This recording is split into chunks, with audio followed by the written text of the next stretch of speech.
In October 2002, a small online payment company sold itself for $1.5 billion.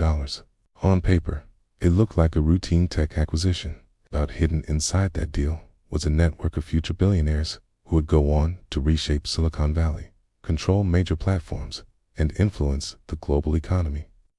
This is the story of how a single startup became a launchpad for an entire generation of power. The story begins in the late 1990s, during the height of the dot-com boom. The internet was exploding with new companies, many built on bold promises rather than real revenue. Venture capital flowed freely, competition was ruthless, and speed mattered more than stability.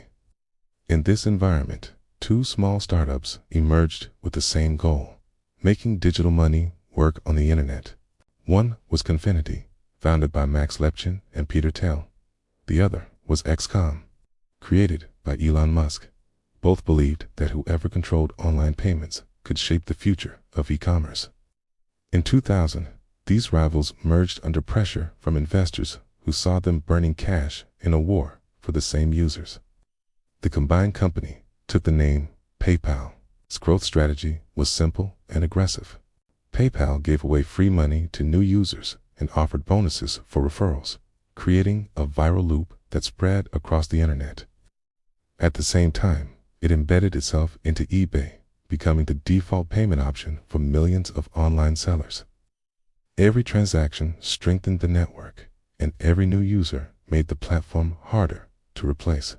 By 2002, PayPal dominated online peer-to-peer payments in the United States.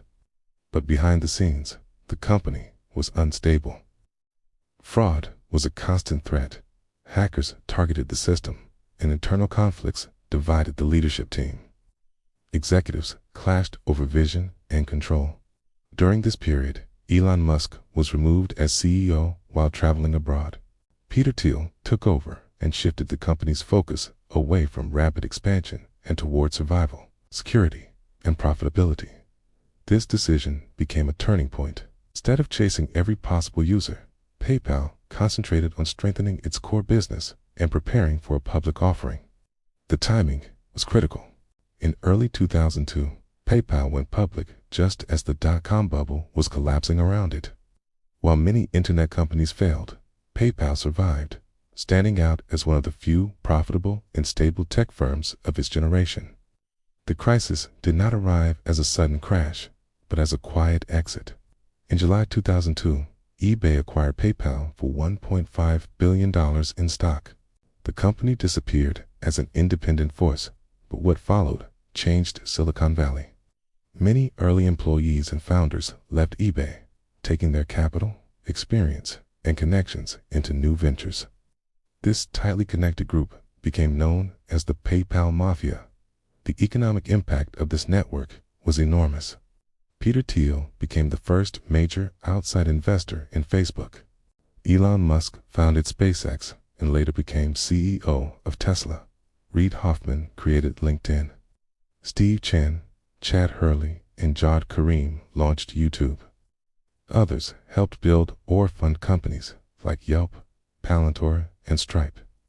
Venture capital firms tied to this group began influencing which ideas received funding and which startups reached global scale.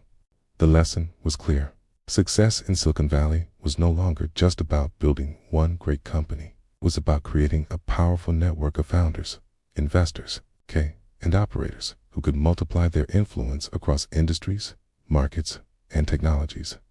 PayPal did not just change how money moved online. It created a generation of leaders who learned how to build systems, raise capital, and shape entire markets. One acquisition deal became the starting point for dozens of billion-dollar companies. And in the modern tech economy, real power was no longer only in products, but in the people who knew how to connect them to the world.